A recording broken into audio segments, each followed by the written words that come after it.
Merci beaucoup, Madame la Présidente. Mesdames, Messieurs les membres du Conseil de sécurité, merci pour les mots aimables à notre endroit. Je voudrais tout d'abord féliciter les Émirats arabes unis pour la présidence du Conseil de sécurité. Le gouvernement du Mali prend note du rapport du secrétaire général sous examen et remercie M. El Khassim Ouane, chef de la MINUSMA, pour sa présentation et les mises à jour.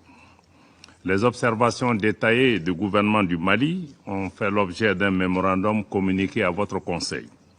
Pour ma part, je voudrais formuler quelques observations majeures suivantes. Je commence par la situation politique, notamment l'évolution du processus de transition.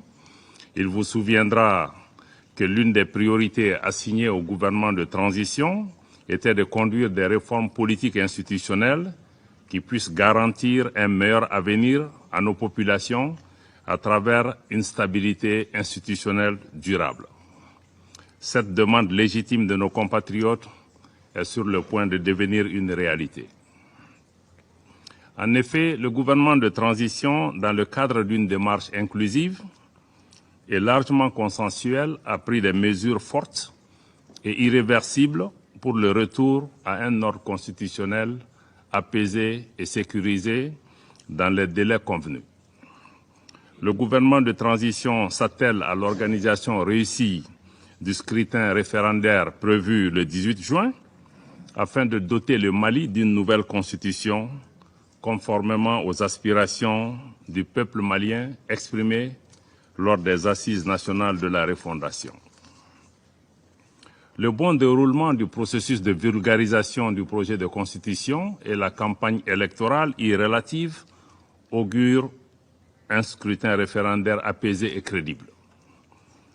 Madame la Présidente, sur la situation sécuritaire, je rappelle encore une fois que depuis l'intervention militaire en Libye en 2011, les populations de mon pays, le Mali, et celles de la région du Sahel vivent un véritable drame. Hélas, nos pays, nos populations attendent encore, et ce depuis plus d'une dizaine d'années, une réponse internationale à la hauteur de cette menace créée et de ses conséquences humanitaires préoccupantes pour la région. Pour ne parler que du cas spécifique de mon pays, le Mali, je dois dire que les prescriptions internationales, notamment celles prodiguées par la MINUSMA depuis sa création en 2013, ont montré leurs limites. Sinon, comment expliquer que la situation sécuritaire du Mali en 2013 soit bien meilleure à celle que nous connaissons de nos jours? Le réalisme impose le constat de l'échec de la MINUSMA, dont le mandat ne répond pas aux défis sécuritaires.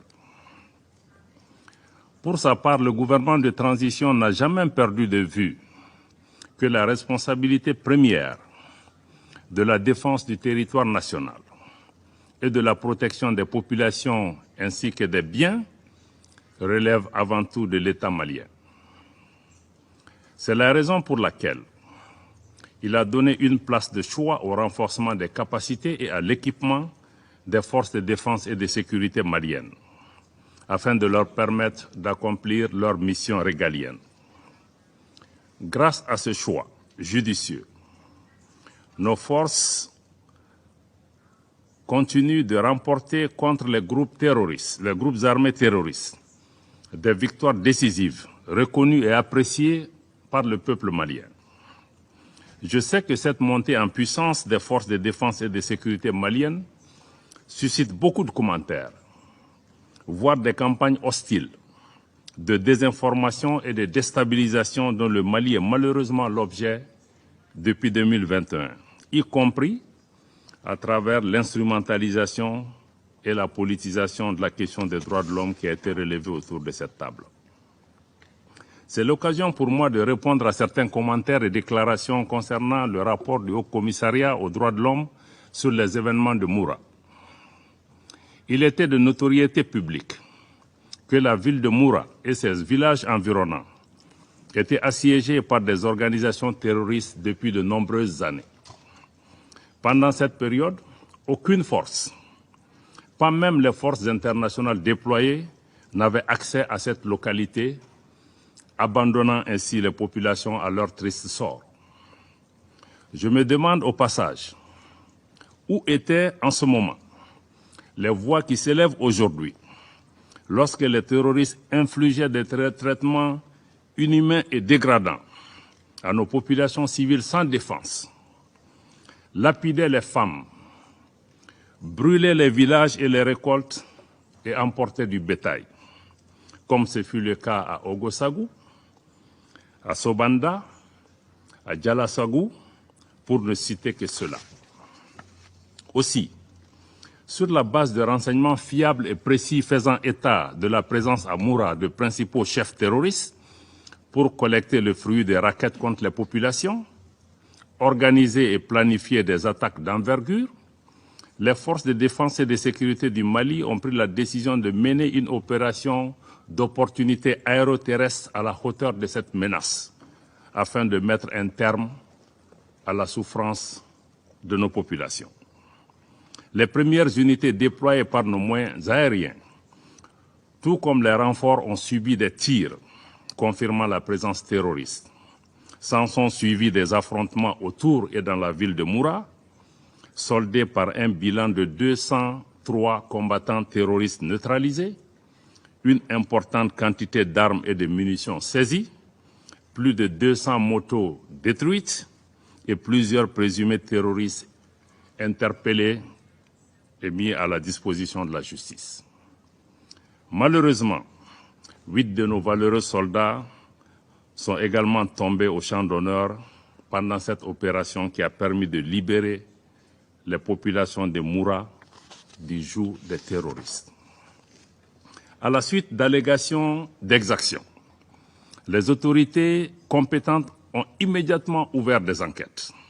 Un transport judiciaire a été effectué sur les lieux par une équipe composée des parquets de Mopti et de Bamako, d'enquêteurs de la gendarmerie nationale, de la police technique et scientifique et d'un médecin légiste.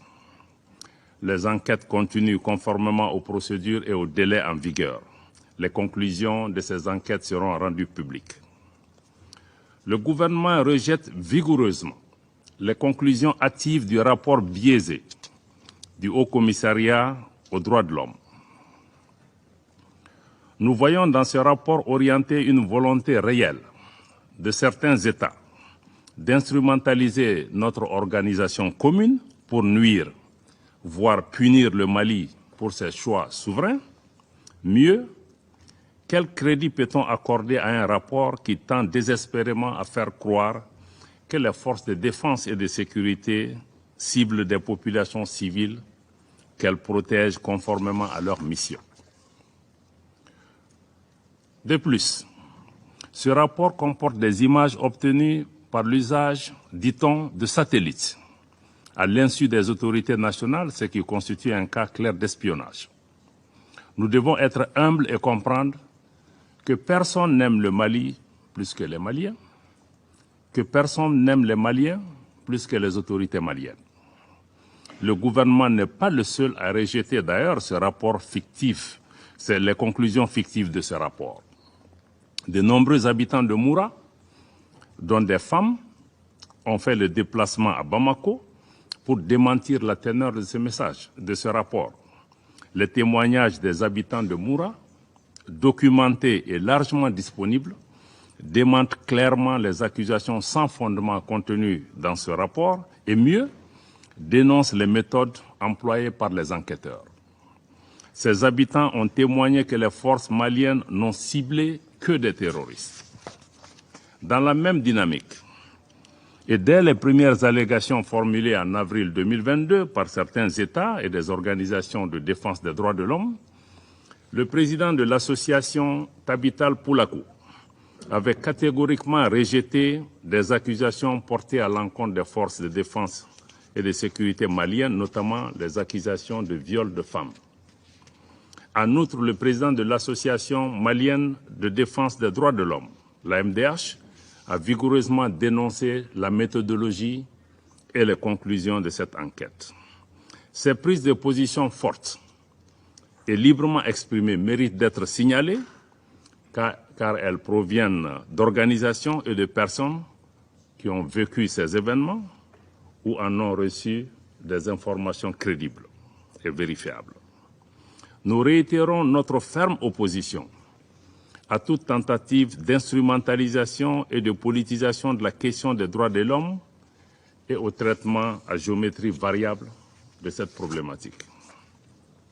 À cet égard, il est paradoxal de noter la célérité avec laquelle la mission d'établissement des faits a été mise en place, alors qu'au même moment, le Mali portait plainte devant le Conseil de sécurité des Nations Unies le 15 août sur les actes d'agression de la France contre la souveraineté et l'intégrité territoriale du Mali à des fins de déstabilisation.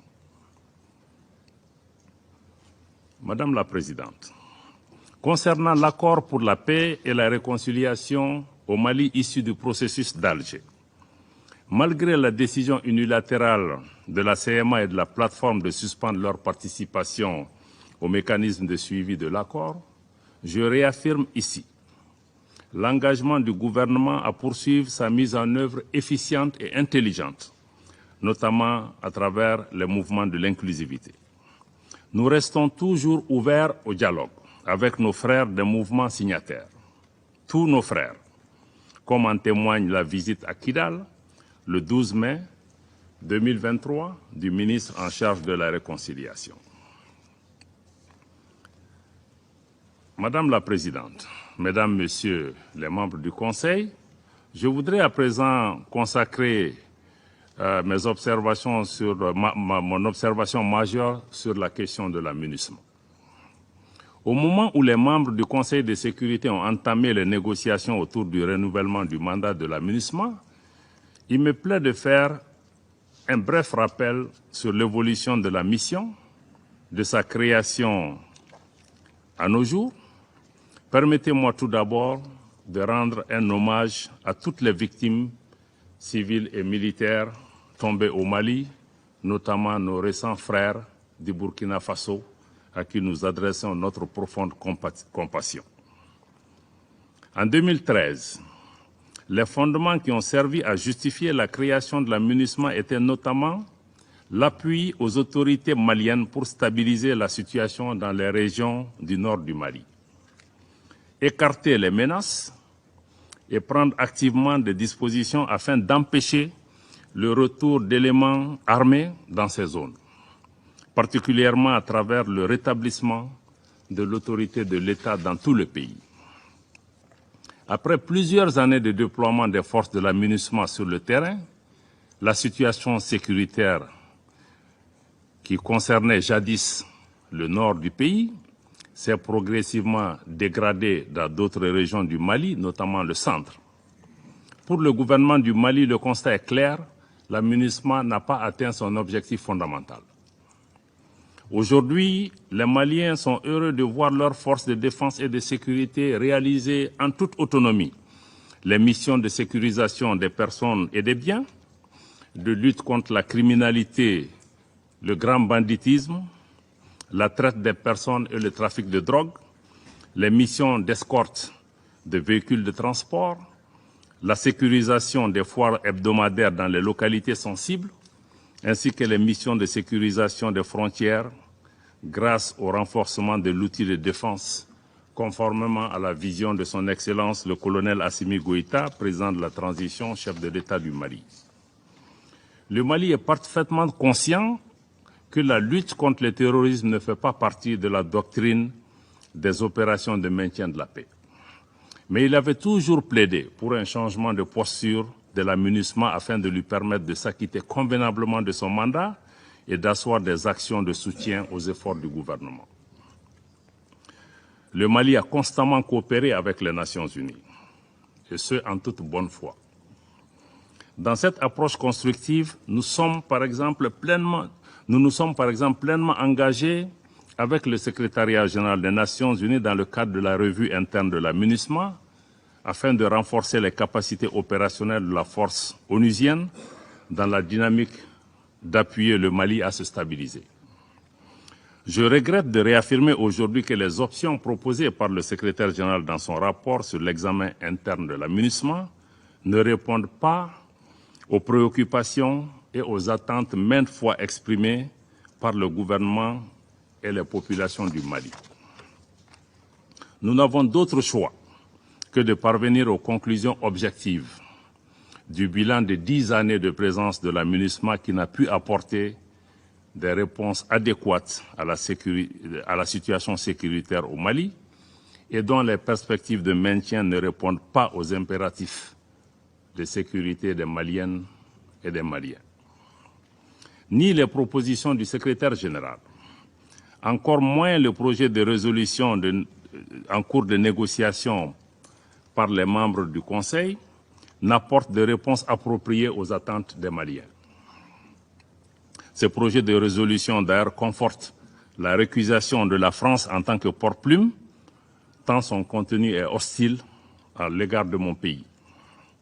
Outre la dimension sécuritaire que nous assurons désormais par nos propres moyens, nous attendions légitimement de la MINUSMA qu'elle soit une mission d'assistance et de soutien aux efforts du gouvernement. Malheureusement, la MINUSMA semble devenir partie du problème en alimentant les tensions communautaires exacerbées par des allégations d'une extrême gravité et qui sont fortement préjudiciables à la paix, à la réconciliation et à la cohésion nationale du Mali. Cette situation engendre un sentiment de méfiance des populations à l'égard de la MINUSMA et une crise de confiance entre les autorités maliennes et la MINUSMA. Au regard de tout ce qui précède, le gouvernement du Mali demande le retrait sans délai de la MINUSMA. Cependant, le gouvernement est disposé à coopérer avec les Nations Unies dans cette perspective.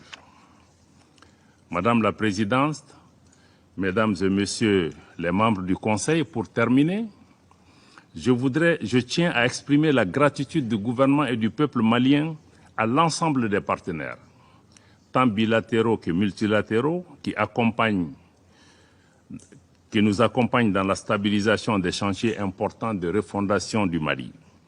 Le gouvernement du Mali reste disposé à coopérer avec les partenaires qui respectent sa souveraineté, ses choix stratégiques et les intérêts vitaux des Maliens. Fidèle à notre tradition d'hospitalité, le Djatiguia, le Mali demeure naturellement ouvert à tous les pays et à tous les peuples du monde. Je vous remercie de votre aimable attention. Je remercie Son Excellence, M. Diop.